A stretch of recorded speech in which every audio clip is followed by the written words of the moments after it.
마르크스 입장에서 무장봉기가 가능한 조건들, 외적 조건들에 대해서 얘기를 했어요. 그래서 자, 앞에 부분만 봅시다. 첫 번째, 한번 이거 이영평 들고 와봐요. 첫째 혁명은 공황이 연이어 나타난 상대적 생산력과 보여주어적 생산력자가 서로 모순에 빠진 시기에만 가능하다. 이거는 뭐냐면은 말했죠. 경제난, 민생고가 있어야 된다는 얘기예요. 경제란, 공황. 자본주의 공황은 뭐예요? 생산력과 생산관계의 이 모순이죠. 요즘으로 치면 뭐예요? 생산력이 증가해서 스마트 공장, 스마트 공장 생산력이죠. 그런데 어때? 아직까지는 개인 소유죠. 그러니까 어때요? 스마트 공장에서 노동자들은 공장에서 쫓겨나죠. 그런데 공장은 여전히 개인 소유이기 때문에 실업자가 많이 생겨서 불만이 많겠죠. 지금 자영업자들 망하는 게 장난이 아니랍니다. 첫 번째는 이 경제적인 고통, 경제적인 어려움이 있어야 된다는 거고, 그 다음에 두 번째, 이거 봐봐요. 둘째, 지배계급 특히 진압권이 분열되어 적극적인 진압을 할 수 없었을 경우 무장복귀가 성공하였다. 네. 무장은 이 혁명 세력보다 지배계급이 훨씬 강하죠. 그래서 1대1로 붙어서 혁명 세력이 이길 수가 없죠. 그런데 무장봉기가 성공한 이유는 바로 지배 세력, 진압군이 분열되어 있다 그랬죠. 왜냐하면 발포 명령에 반대하는 그러한 지배계급이 있다 그랬죠. 그래서 이 지배계급의 군대가 분열되어 있는 경우, 이것도 우리가 지난번에 다 얘기했죠. 발포 명령에 다 거부한 경우, 이런 경우가 있다 그랬어요. 이런 것들이. 자, 그 다음에 세 번째. 단계적인 분기가 성공하려면 목적인 차원에서 분기가 일어나 더 노력을 다해야 했다. 네. 특정 지역에서만 해가지고는 안 되죠. 특정 지역에서 하게 되면 어때요?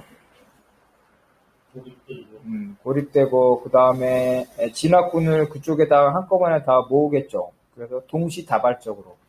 순차적으로도 해도 안 돼요. 동시다발적으로. 그래야지 대응하지 못하겠죠. 파리 꼬밈도 실패한 이유 중에 하나가 파리에서만 일어났고, 똑같은 사례가 전국적으로 일어나지 못했어요. 그래서 실패했다. 동시다발적으로 생겨야 된다는 거죠.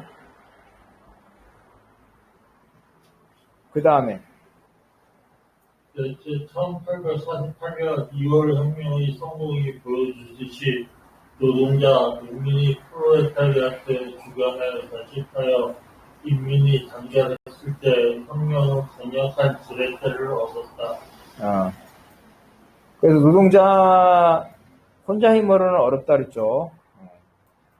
다른 계급들과 연대를 해야 된다 그랬어요.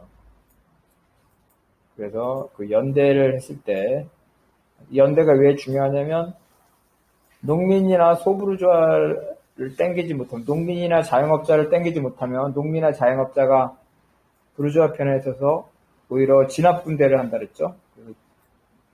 1848년 6월 노동자 봉기를 진압한 것도 부르주아뿐만 아니라 상인, 그죠? 상인도 있었고, 농민들도 불만이 많았다 그랬죠. 그래서 노동자와 농민을 중심으로 해서 소부르주아, 자영농까지 견인을 해야 돼요. 중간계층을 견인을 해야 된다는 겁니다. 그래서 이런 것들이 중요를 하다는 거예요. 자, 앞에서 다 한 거기 때문에 우리가 이제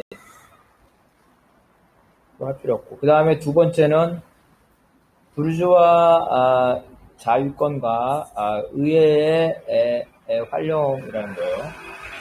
자, 아까도 이렇게 한 거 내고 한번 읽어보겠습니다. 마르크스와 앵겔스도 보편성공과 부유한 민주주의가 일반화된 조건에서는 평화적인 권력 획득의 가능성을 인정하였다. 네. 아까 말했죠. 그래서 인민들이 의회에 진출할 수 있는 것, 그죠? 예를 들어서 이제 프랑스, 미국, 영국의 경우에 이거는 어떠냐면 후반 때 말하는 거예요. 프랑스는 1874년 이후에 부르주아 민주주의가 정착이 됐습니다. 그죠? 1874년 이후에. 그래서 보통 선거제, 부르주아 민주주의가 정착된 곳에는 아까 말한 대로 의회를 통한 혁명이 가능. 그렇지만 어떻게 말했냐면 혁명이 평화적으로 시작되더라도 아까 말했지만 반동계급의 반발이 폭력으로 나타나기 때문에 반혁명을 진압하기 위한 무장혁명이 필요하다. 마르크스도 똑같이 얘기를 했어요. 자, 여기 한번 읽어봅시다. 역사적 발전은 그때의 지배 권력자 측에서 아무런 통일적인 방해를 하지 않는 한에서만 평화적일 수 있다. 예컨대 영국이나 미국에서 노동계급이 인구의 다수를 차지한다면 노동계급은 합법적인 방법으로 자신들의 발전에 방해가 되는 법률과 제도를 제거할 수 있을 것이다. 그럼에도 불구하고 평화적인 운동은 유권을 가진 자들의 거부로 말미암아 평균적으로 변할 수 있을 것이다. 영국 같은 데서 혁명이 평화적으로 될 수 있지만 부르주아들이 가만히 있지 않기 때문에 결국은 무력이 필요하다. 이거 칠레에서 그렇게 됐죠? 칠레 아얀데. 칠레.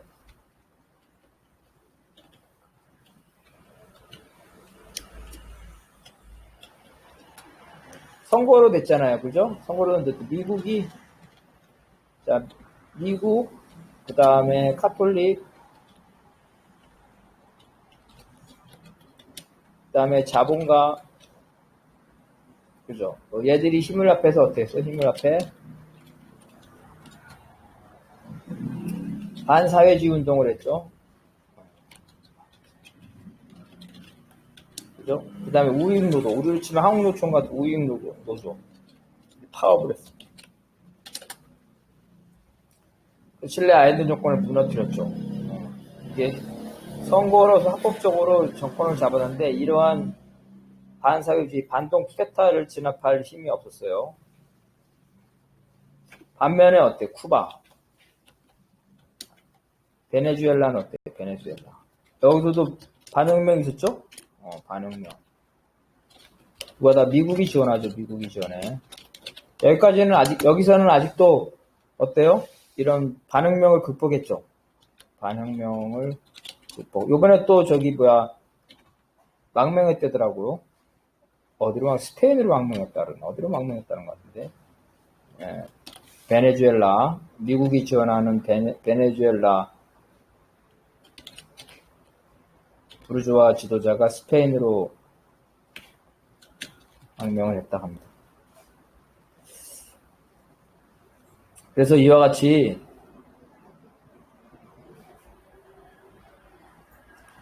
시작이 무력이 아니더라도 끝에는 무력이 될 수 있기 때문에 결국은 이 무력을 유지하는 것, 이러한 것들이 중요하다는 거예요.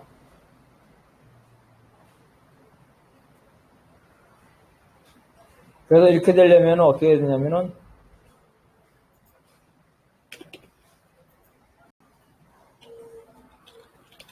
혁명 직후 인민들이 무장을 해야 돼, 무장. 그리고 과거의 부르주아 군대나 관료를 폐지를 해야 돼. 이러한 거를 해야 되는데 이러지 못하면 반혁명으로 혁명이 붕괴가 된다는 거예요.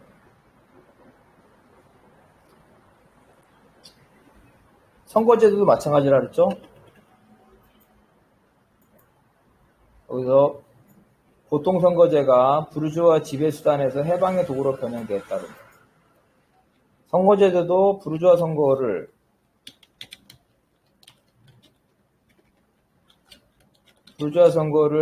인민 중심의 선거로 바꿔야 된다 그랬죠? 어떻게? 지금은 지역 단위로만 선출하는데 그게 아니라 공장 단위, 군대 단위 이렇게 해야 된다 그랬죠? 직장 단위로, 학교 단위 선거 제도를 바꿔야 된다.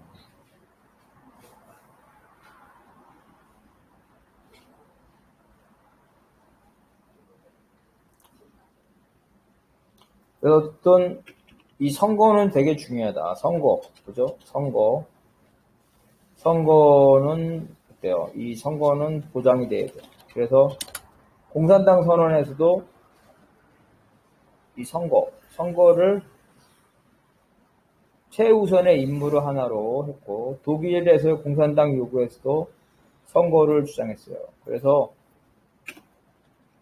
선거나 의회를 부정하는 입장, 그죠? 부정하는 입장, 이거는 정치의 본질을 잘 모르는 거예요. 사람들은 어때요? 사람들은 자기 손으로 결정하고 싶어 해.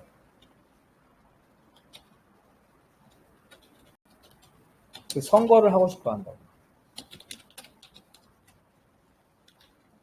그래서 공정한 선거죠. 공정한 선거를 쟁취를 해야 돼요. 그래서 과거에는 어땠어요? 부르주아에게만 선거권이 있었잖아. 부르주아.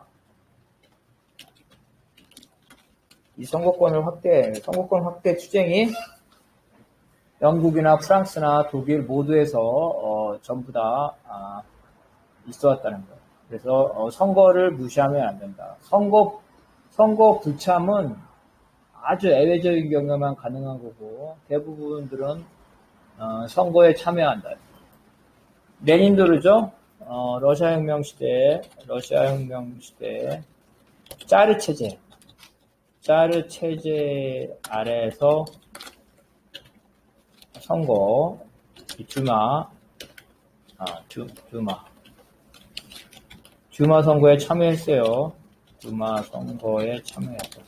물론 선거의 한계를 인정을 하죠. 선거의 한계를 인정하지만 선거를 무시하거나 외면하지는 않았다는 거예요. 자, 그럼 요거는 한번 우리 이양통제로 봅시다. 공산주의자 동맹 당시에 영국에서는 차티스트의 운동을 통해 보통 선거권 획득 운동이 노동자 정치운동적 성격을 지녔다. 프랑스에서는 보통선거에 의해 보나파르트의 제정이 복원되어 보통선거에 대한 한상이 자리 잡지 못하였다. 독일의 남성 보통선거는 1892년 북부 독일 연방의회 선거에서 실현됐다. 보통선거권이 실현되자 독일에서 선거를 통한 정치투쟁이 더욱 강조되었다. 선거가 나타나는 이 양상이 좀 달랐는데, 영국에서는 노동자들이 선거권 확대 운동을 했다 그랬죠? 노동자 정치운동의 특징이 있었고, 독일에서도 이 선거를 통해서 정치운동이 강조됐는데, 프랑스에서는 선거를 통해서 황제가 나타났죠? 황제. 선거의 부작용.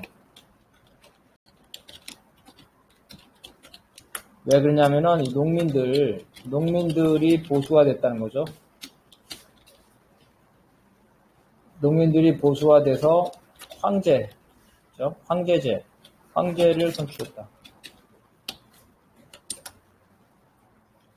농민들이 보수화가 된 이유는 나폴레옹이 토지를 분배했는데, 그 조카인 루이 나폴레옹도, 그죠.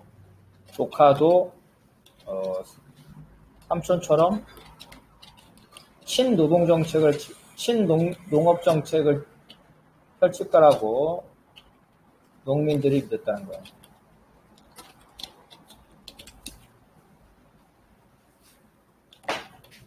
그래서 선거가 오히려 이런 황제를 드러나게 이렇게 선거를 통해서 황제가 된 경우는 많아요. 로마 때 그죠? 시저, 카이로. 시저도 원로와 황제가 돼서 시저도 황제를 선출했죠. 그다음에 히틀러 총통도 이것도 선거를 통했고. 그래서 이런 선거가 가지고 있는 악영향도 있어요. 그래서 이런 것까지도 우리가 그랬죠. 선거를 통해서 문제가 해결되는 건 아닌데 선거를 통해 문제가 해결되지 않으나 선거 없이 그죠? 선거 없이 어떤 혁명 그죠? 혁명의 완결은 없다는 거예요. 혁명하면 다 재헌의하죠. 재헌의회. 새로 나라를 건국하잖아요.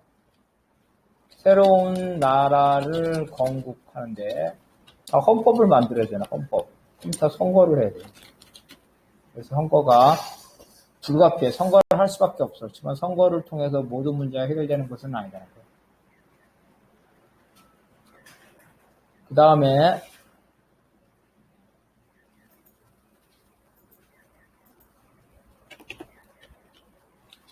혁명 직후에 반동적인 국가기구죠.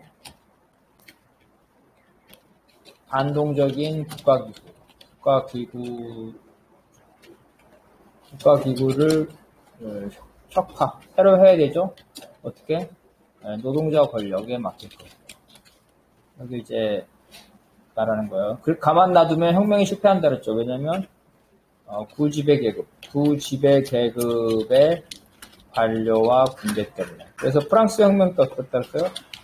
프랑스 혁명 초기에는 군대가 정규군이 다 뭐냐면 귀족 군대라 그랬죠. 귀족 군대. 그래서 프랑스 혁명이 때 어떻게 했어? 이러한 귀족들을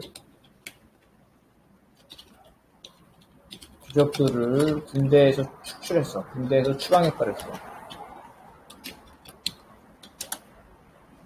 그리고 그 당시에는 귀족들이 월급을 주죠.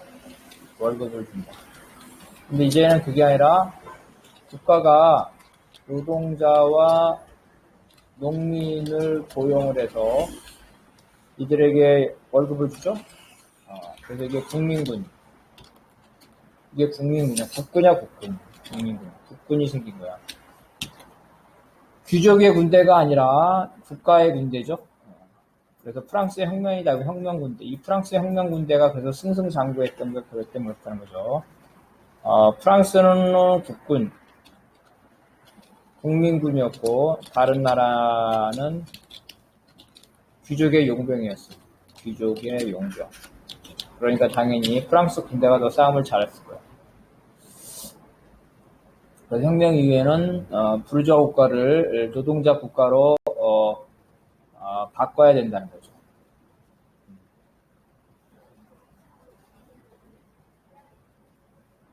그래서 자, 요거 한번 읽어봅시다.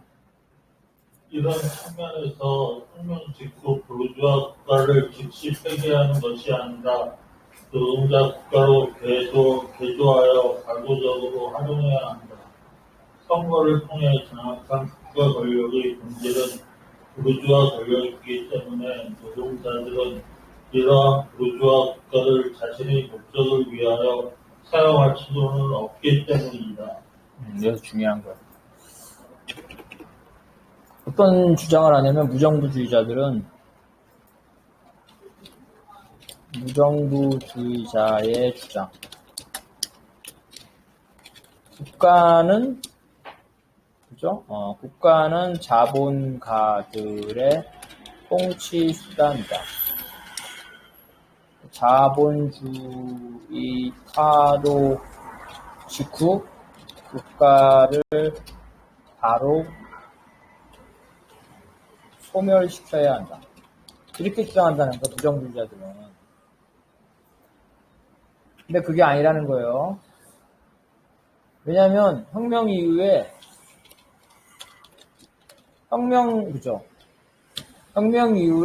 그죠? 혁명 이후에 혁명 세력의 통치 수단이 필요해.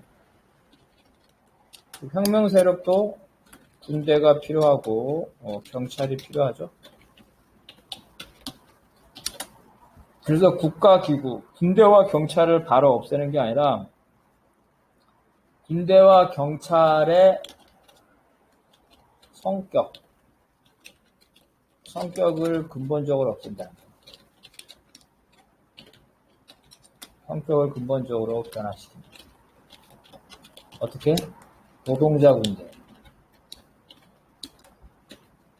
그 다음에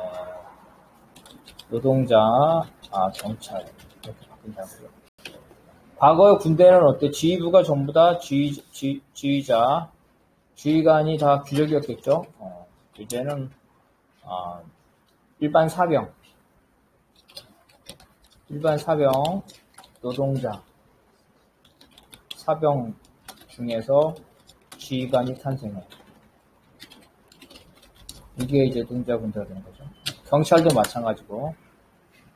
그래서 혁명 직후에 군대 경찰을 바로 없애는 것이 아니라 반혁명 세력이죠. 부르주아의 쿠데타를 진압하기 위해서 군대와 경찰을 놔둘 때 그 성질을 바꾸는 거예요. 바로 이 말이에요. 그래서 부르주아 국가를 바로 폐기하는 것이 아니라 노동자 국가로 개조하여 과도기적으로 활용해야 돼. 과도기적으로 활용해야 된다. 그리고 프롤레타리아 국가죠. 프롤레타리아 국가. 프롤레타리아 독재겠죠.